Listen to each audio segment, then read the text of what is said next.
I'm here with Brian Edmonds. Brian, no reference to Japan in the Fed statement. What do you make of that? It's a little surprising, though. The events were obviously happened pretty quickly, and I think the Fed is certainly watching the situation, though they didn't expressly mention it today in their commentary. How would you make the market reaction based on what we just heard? It looks like the bond market has traded off a little bit, but we've been at very elevated levels today following the explosions in nuclear power plants last night in Japan and following this entire crisis. So I don't think it's surprising. The Fed did mention commodity inflation as being transitory, but it's their first real mention of inflation in a while.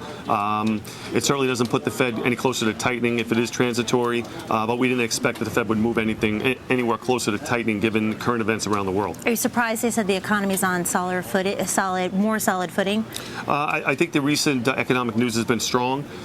Certainly inflation data has been benign, but the unemployment rate coming down lower and employment in general being a little bit firmer. I think all those things have added up to a more robust economy from a Fed perspective. Okay, great. Our thanks to Brian Edmonds. Mark, as you heard it here, reaction from Cantor Fitzgerald.